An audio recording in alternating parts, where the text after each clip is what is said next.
we have a hero, and we have a villain. Is it AIN, IAN? I never remember. I always get it wrong, and Microsoft Word corrects me. If I do it one way, it's always the other. I think it changes, you know. Like on Tuesdays, it's AIN. And then, anyway, okay. So we have the hero, we have the villain. And there are many characteristics that each has, but there are 4 that I'd like to talk about today. Just 4. First of all, the hero, stereotypical hero, is the protagonist. And similarly, the villain is the antagonist.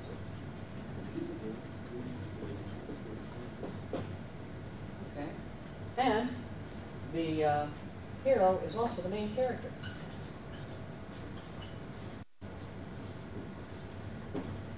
And the villain, stereotypical villain, is the obstacle character, or influence character.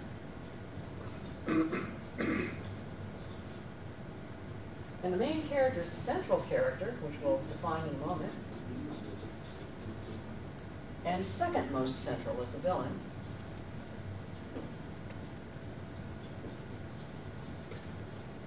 And finally, the hero is a good guy, and the villain is a bad guy. Now that's as stereotypical as you get. It's not melodramatic yet. Before we actually go into these, let me talk about what melodrama is in terms of characters. It's when you have not somebody who's good, meaning that they have good intent for others. They'd like to do the right thing. They'd like other people to benefit, not to be hurt. That's being good. But when you're a goody two-shoes, that's being melodramatic. When you're bad, when you basically say, I'm going to do what I want for me, and if it hurts others, I'm sorry, but I have to come first, that makes you bad, okay? But it doesn't make you, like, evil, okay? When you're evil, you're melodramatic. When you're a goody two-shoes, you're melodramatic. If you have a goody two-shoes against an evil character, it's really melodramatic in terms of the character makeup.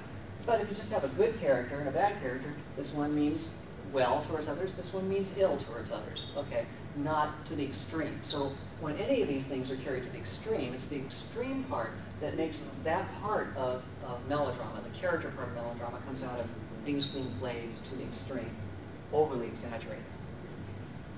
Now, the hero as protagonist, the main character, central character, just means that they're the one that seems to be the most important in the story.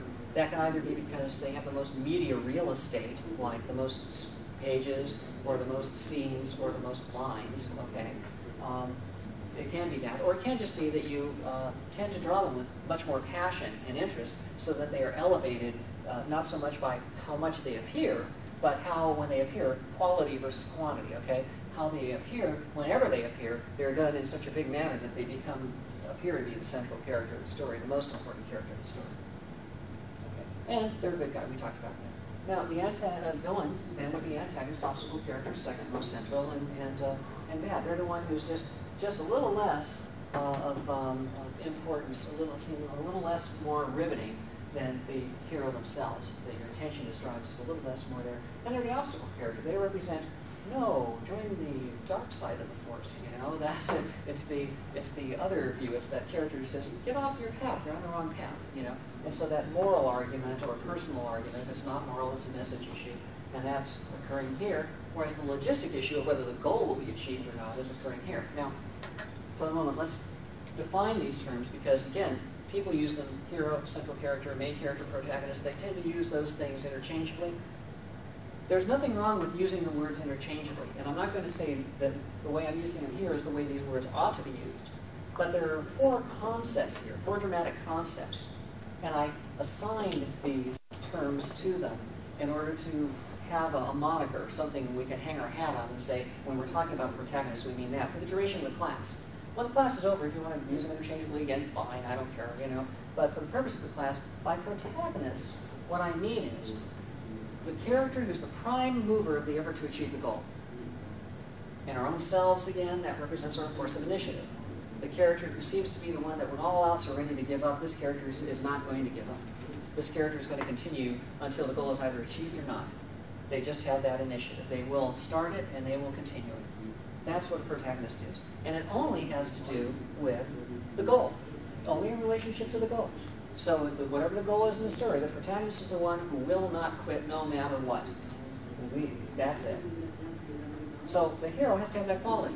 The hero will not quit no matter what until they achieve the goal or are prevented from doing so permanently and ultimately. Main character, we see the story through their eyes, like Scout. Only in this case, like in Die Hard, the one who's trying to achieve the goal is also the one through whose eyes we experience the story. Generally, the main character is the one you tend to feel the story is about, because that's more personal. So you think the story is about this character, and if it's a different character other than the hero, it can be about this character as we watch that character try to achieve the goal. They may be a sidekick, they may be a friend, they may be somebody in the same group who's trying to achieve the goal, but we're not actually seeing it through the eyes of the one who's saying, we've got to do this, we've got to keep, and who keeps chugging. Okay. Central character, we talked about what that meant. It just means the one who's got the most oomph in the story. And that's a technical term, by the way, oomph. And then good. Many pages. A number of pages, or that they're told so passionately with such vigor that even if they have a smaller number of pages, they still come across as having the most pizzazz. Okay. Or strength in the character. Doesn't mean that they have to be flashy, they just have to be the character that has the most strongest impact on the audience or reader. And good, they wish well. Now, what if the first thing we do in terms of antagonist, and by the way, antagonist, I want to mention this, is, you'll like this. Okay, antagonist is the one who's trying to prevent the goal. Prevent, not necessarily the goal, but prevent the protagonist from achieving the goal. Okay, so whatever the goal is, the antagonist might want to achieve it for themselves, or they might just want the protagonist not to get it. Okay, but the antagonist is out there diametrically opposed to the protagonist, standing in the way of the protagonist every step of the way, trying to prevent the protagonist. Okay, that again is our reticence within ourselves, psychologically. If this is our initiative, this is our reticence. This is, let sleeping dogs lie, maintain the status quo, stop the efforts, don't screw things up, don't do anything, put it back the way it was. That sense from ourselves. Now, if you take it out of the name of villain and just look at antagonist and think about that function as part of the villain, being an antagonist alone does not make you a villain. You also have to have these other things, and others as well. So the antagonist part alone is not evil. The antagonist alone is not bad. The antagonist alone is simply the one trying to stop the effort to achieve the goal, trying to stop the protagonist from achieving the goal. That's all it is. It's a functional thing, just like a protagonist is a functional thing. Being a protagonist doesn't make you necessarily good, or it doesn't necessarily make you the main character. Fighting over the goal. Who's trying to achieve it, who's trying to prevent its achievement. Okay? And that's that relationship. Now, what if you reverse these? I'm going to leave these terms up even though they're no longer, as soon as we move one thing, they're no longer these stereotypical terms. What if we have everything on the hero is the same, except we have now made that hero antagonist, main character, central character, and good? What kind of a character is that? That's a character trying to stop something. That's a character trying to prevent something from happening. That's James Bond. Okay? Why is it James Bond? Because the story opens, okay, and there's this nice status quo. And then the villain, the bad guy in James Bond, shows up and initiates something to steal a nuclear warhead or unleash a virus. And they've got this plot that they're going to be using. And James Bond comes in now in response. Antagonist is always reactive. They never start anything. They're always reactive, okay? So the antagonist now, James Bond, comes in and has to stop them. Or if they've already are doing something and getting away with it, they've begun to do something, try to get it back the way it was. That's why you see often James Bond will instead wait for the other characters to make a first move and then do something in response to it, constantly doing things in response to it. That's what his character does. That's why James Bond often has been called a separate genre, not because it really is a separate genre, but because it was the first time that we really had a hero who was out there trying to stop something as opposed to a hero who was out there trying to accomplish something. But then again, think about Beowulf, and maybe it goes back that far, okay, in that combination, is to prevent something or stop something. It really depends on your point of attack in a story. You're all familiar with the term point of attack, where you begin the story, how much is backstory, where the story begins. The story begins not necessarily where the problem begins. The story begins when the problem is being dealt with. Okay, that's where the story really begins. So if you've got a story where, for example, we open the story and we already have the villain has been hard at work and has already started causing problems, where he's actually started causing problems, and that's in there, then at that point that's the status quo, and that wouldn't make that villain the protagonist at that point. it would make him the status quo. He'd be the antagonist, because then somebody would come in and say, oh, you're doing this thing, and I don't like the way you're doing that, so I'm going to come in and change it. Well, that depends on point of attack. But in James Bond stories, everything is nice. He may have had plans, he may be doing stuff in the background, but it's not affecting anybody. And then, in this calm world, the villain comes in and, boom, starts something. There's some instigating incident begun by the villain, and that's when James Bond comes in. So, you can move that around. Other things you can move around, let's put those back the way they were. Protagonist and antagonist. Okay, and now let's move the main and the obstacle character. Okay, this becomes the obstacle character, this becomes the main character. What does that mean? That means that now we're seeing the eyes of somebody who's trying to start something, but overall, he's only the second most important character. The one who is the one that gives us the most impact, the central one, is actually starting something and providing the alternate view. We're not seeing it through his eyes. We're looking at his moral view. So we look at things through the eyes of this character. Still bad, still good, that's fine. Let's try another combination. These things are completely independent here. Let's forget about the central one. That's easy to do, who's most important or not. Let's put this back into standard, main character, obstacle, or impact character. Okay, and now we'll look at the good and the bad. Okay, naturally you could have a character who is this and bad. What have you got then? Well, you sort of have a character like Taxi Driver. You've got somebody who's instigating something. We see things through his eyes. He's the most impactful character, but he means ill intent. Okay? That's your typical anti-hero right there. That's usually what makes an anti-hero, is just making those three things remain the same and making the character bad instead of good. Okay, how about making this character good? Here's a character who's trying to stop something, providing an alternative view. We look at them. We don't look through their eyes. We're looking at them, but they're trying to stop.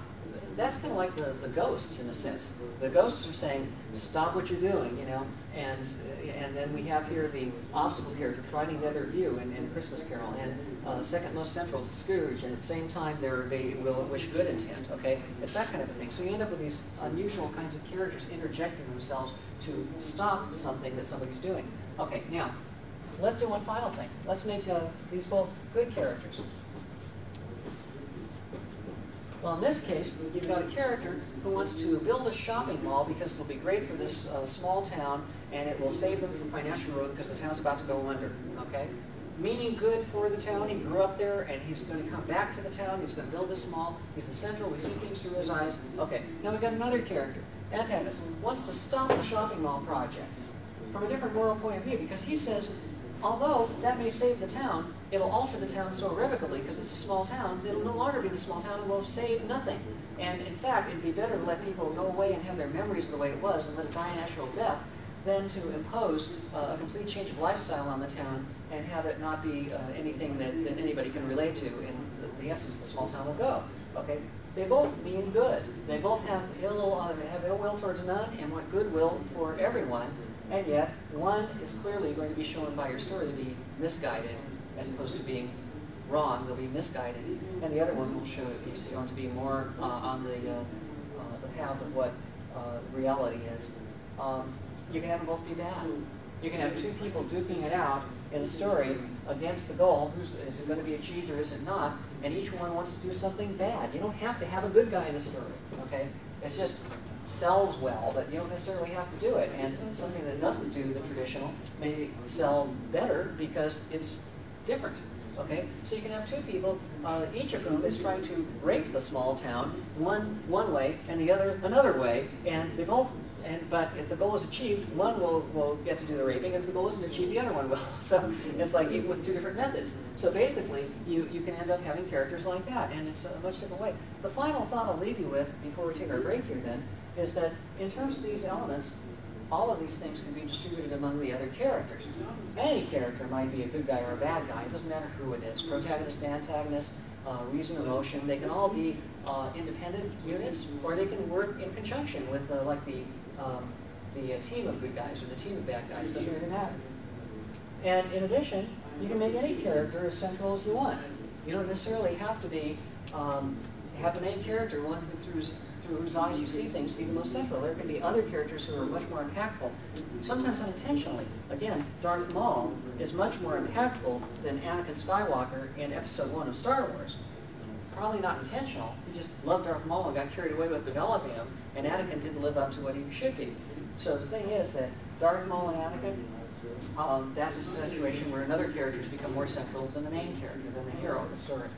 And main character and obstacle character as well can be put in any of the characters you have, not just the protagonist and the antagonist.